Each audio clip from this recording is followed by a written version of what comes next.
نضر الله وجوها لم تزل مثل السحاب. بسم الله الرحمن الرحيم. الحمد لله حمدا كثيرا طيبا مباركا فيه.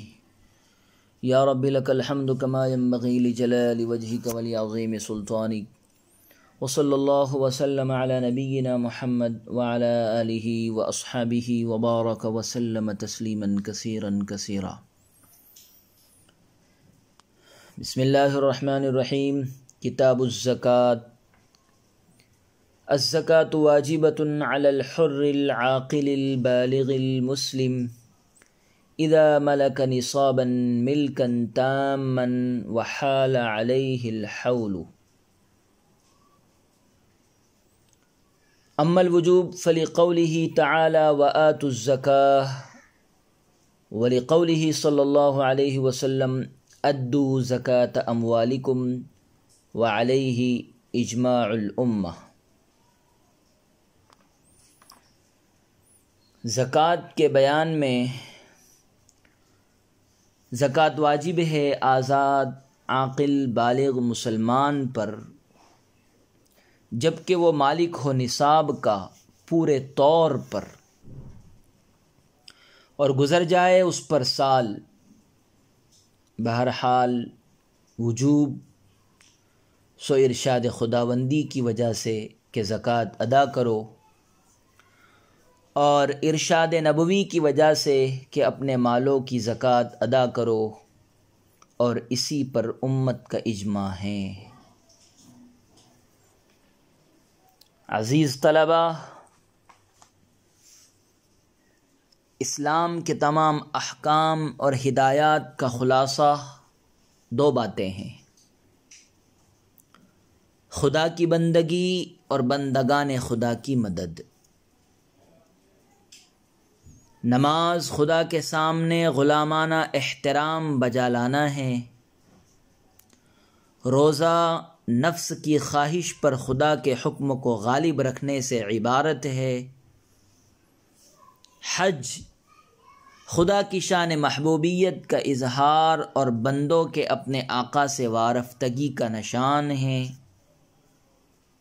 تو دوسری طرف صدقات اللہ کے بندوں کی مدد اور خلق خدا کی اعانت ہے، اور دین کے اس شعبے کا سب سے جلی اور اہم عنوان زکوٰۃ ہے. یہ اپنے مال میں خدا اور اس کے بندوں کے حق کا اعتراف ہے. ترتیب کے لحاظ سے نماز کے بعد روزہ کو بیان کرنا چاہیے، کیونکہ دونوں عبادت بدنیہ ہے. مگر قرآن کریم میں 32 جگہ نماز کے ساتھ زکوٰۃ کا مذکور ہونا اس کی دلیل ہے کہ دونوں میں غایت ارتباط ہے. اس لیے صاحب ہدایہ نے احکام نماز سے فراغت کے بعد احکام زکوٰۃ بیان فرمایا ہے. علامہ عینی نے لکھا ہے کہ قرآن و حدیث میں نماز ایمان کے دوسرے نمبر پر ہے اور زکوٰۃ تیسرے نمبر پر. حق تعالیٰ کا ارشاد ہے: الذین یؤمنون بالغیب وَيُقِيمُونَ الصَّلَاةَ وَمِمَّا رَزَقْنَاهُمْ يُنْفِقُونَ. اور حدیث میں ہے: بُنِيَ الْإِسْلَامُ عَلَى 5 شَهَادَةِ أَن لَا إِلَهَ إِلَّا اللَّهُ وَأَنَّ مُحَمَّدًا رَسُولُ اللَّهِ وَإِقَامِ الصَّلَاةِ وَإِيتَاءِ الزَّكَاةِ.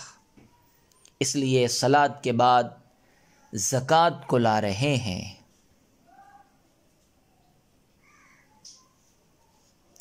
نماز کے بعد غالباً سب سے اہم رکن اسلام زکوٰۃ ہے. زکوٰۃ کی اس اہمیت کی وجہ سے اسلام سے پہلے جو اسلامی مذاہب گزرے ہیں ان میں بھی زکوٰۃ واجب قرار دی گئی ہے. تورات میں 10% خدا کے لیے دینے کا حکم آیا ہے. اسلام میں زکوٰۃ کی اہمیت کا اندازہ اس سے کیا جا سکتا ہے کہ قرآن مجید میں 32 مقامات پر صریحاً زکوٰۃ کا لفظ اور 15 مقامات پر صدقہ کا ذکر آیا ہے جو زکوٰۃ کو بھی شامل ہے۔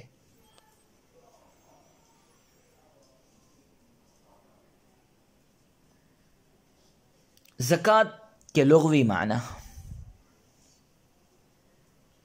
لغت میں زکوٰۃ کے معنی زیادہ ہونے اور بڑھنے کے ہے۔ کہا جاتا ہے زکا الزرع، کھیتی بڑھ گئی۔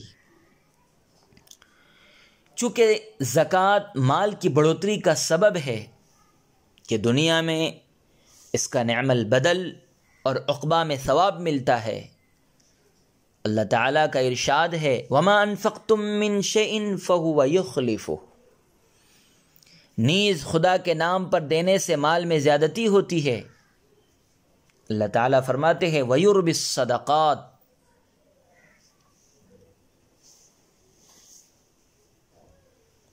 بعض حضرات کے نزدیک زکوٰۃ بمعنی پاکی سے مشتق ہے۔ اللہ تعالیٰ کا ارشاد ہے وَحَنَانًا مِّن لَّدُنَّا وَزَكَاةً، چونکہ زکوٰۃ دینے سے مال میل سے اور نفس بخل سے پاک ہو جاتا ہے۔ اللہ تعالیٰ فرماتے ہیں خُذْ مِنْ أَمْوَالِهِمْ صَدَقَةً تُطَهِّرُهُمْ وَتُزَكِّيهِمْ بِهَا، اس لیے اس کو زکوٰۃ کہتے ہیں۔ اور جس طرح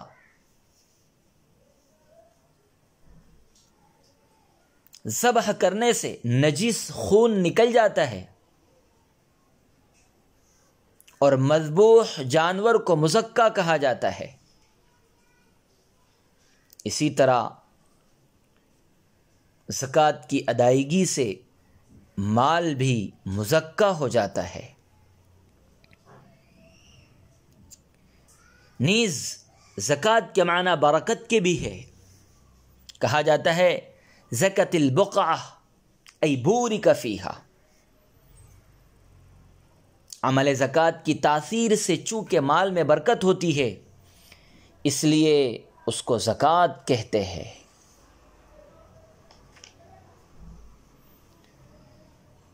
حافظ الدین نصفی وغیرہ نے زکوٰۃ کی شرعی تعریف یوں کی ہے الزکاۃ ہی تملیک المال من فقیر مسلم غیر ہاشمی ولا مولاہ بشرط قطع المنفعۃ عن المملک من کل وجہ للہ تعالی،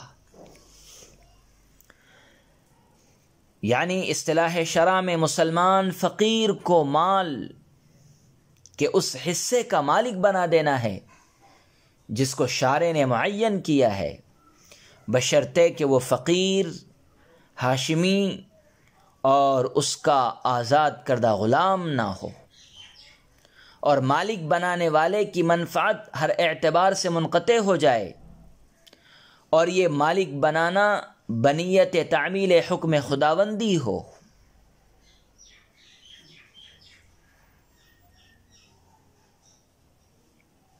عزیز طلبہ، زکوٰۃ اسلام کا تیسرا رکن ہے جس کی فرضیت مجمع علیہ ہے، البتہ اس کی فرضیت کی ابتدا کے بارے میں اختلاف ہے۔ حافظ ابن خزیمہ نے صحیح میں ذکر کیا ہے کہ زکوٰۃ کی فرضیت ہجرت سے پہلے ہوئی، جس کی دلیل ہجرت الی الحبشہ سے متعلق حضرت ام سلمہ رضی اللہ عنہا کی حدیث ہے، جس میں یہ ہے کہ حضرت جعفر ابن ابی طالب نے نجاشی کے سامنے جہاں اور باتیں ذکر کیں وہیں یہ بھی بتایا کہ نبی کریم صلی اللہ علیہ وسلم ہم کو صلاۃ و زکوٰۃ اور روزے کا بھی حکم فرماتے ہیں، لیکن یہ صحیح نہیں ہے۔ صحیح یہ ہے کہ زکوٰۃ کی فرضیت ہجرت کے بعد ہوئی ہے، کیونکہ اس بات پر سب کا اتفاق ہے کہ صیام رمضان کی فرضیت ہجرت کے بعد ہوئی ہے، کیونکہ آیت صیام رمضان بلا خلاف مدنی ہے، اور مسند احمد، صحیح ابن خزیمہ، سنن نسائی، ابن ماجہ اور مستدرک حاکم میں حضرت قیس ابن سعد ابن عبادہ کی حدیث ہے، قال امرنا رسول اللہ صلی اللہ علیہ وسلم بصدقۃ الفطر قبل ان تنزل الزکاۃ۔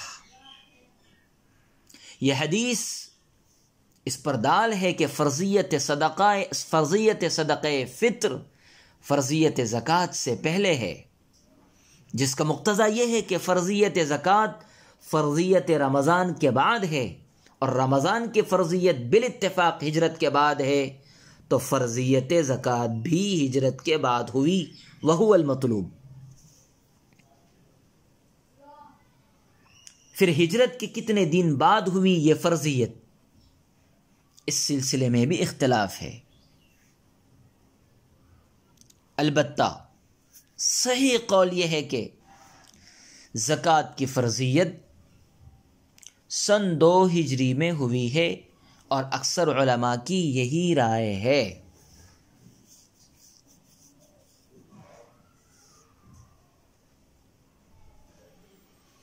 الزکاۃ واجبۃ علی الحر العاقل البالغ المسلم۔ زکوٰۃ واجب ہے، یعنی قطعی طور پر فرض ہے، جس کی دلیل آگے آ رہی ہے۔ البتہ زکوٰۃ کے فرض ہونے کی 8 شرطیں ہیں، 5 مالک میں ہیں اور 3 مال مملوک میں۔ مالک میں ہونے والی 5 شرطیں یہ ہیں: عاقل ہونا نمبر 1، نمبر 2 بالغ ہونا، 3 مسلمان ہونا، چنانچہ کافر پر زکوٰۃ نہیں، اصلی ہو یا مرتد، کیونکہ زکوٰۃ عبادت ہے۔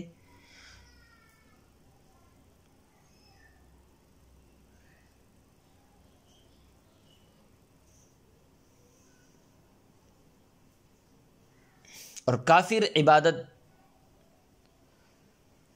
کی طرف سے عبادت درست نہیں ہے، نیز اس لیے بھی کہ وہ فرعیات کا مخاطب نہیں ہے۔ نمبر 4 آزاد ہونا، 5 مالک نصاب کے ذمے دین محیط کا نہ ہونا۔ حضرت عثمان، ابن عباس، ابن عمر کا یہی قول ہے۔ مال مملوک میں ہونے والی شرطیں یہ ہیں: نصاب کا کامل ہونا، نمبر 2 حولان حول ہونا، یعنی سال کا گزر جانا، کیونکہ حضور صلی اللہ علیہ وسلم کا ارشاد ہے: لا زکاۃ فی المال حتی یحول علیہ الحول، مال میں زکوٰۃ نہیں یہاں تک کہ اس پر سال گزر جائے۔ نمبر 3 مال کا سائمہ ہونا یا اس کا برائے تجارت ہونا۔ ادائیگی زکوٰۃ کی صحت کے لیے ایک شرط ہے، اور وہ نیت کا ہونا ہے۔ اما الوجوب فلقوله تعالی وآتوا الزکاة ولقوله صلی اللہ علیہ وسلم ادوا زکاة اموالکم۔ زکوٰۃ کا وجوب کتاب اللہ، سنت رسول اللہ اور اجماع تینوں سے ثابت ہے۔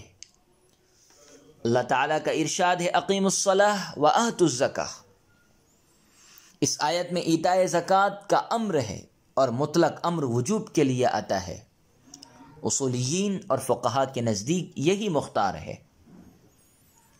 امام ترمذی نے جامع میں اور حاکم نے مستدرک میں حضرت ابو امامہ سے روایت کیا ہے: سمعت رسول اللہ صلی اللہ علیہ وسلم یخطب فی حجۃ الوداع فقال اتقوا اللہ وصلوا خمسکم وصوموا شہرکم وادوا زکاة اموالکم۔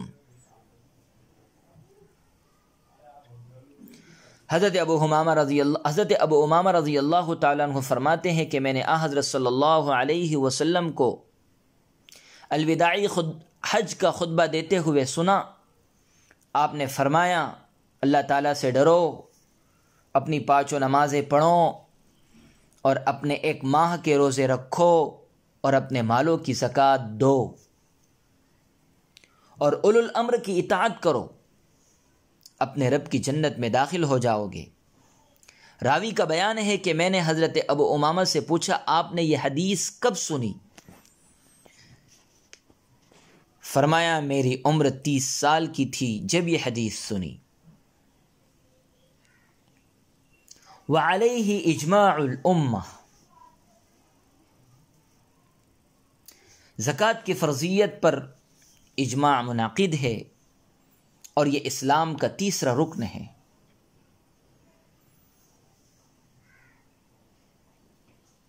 زکوٰۃ کا منکر کافر اور ادا نہ کرنے والا فاسق اور شدید ترین گنہگار ہے، بلکہ علماء نے لکھا ہے کہ زکوٰۃ نہ دینے والا اس قابل ہے کہ اسے قتل کر دیا جائے۔ چنانچہ حضور صلی اللہ علیہ وسلم کے وصال کے بعد حضرت ابوبکر صدیق رضی اللہ عنہ نے زکوٰۃ سے باز رہنے والوں کے ساتھ جہاد کا فیصلہ فرمایا تھا۔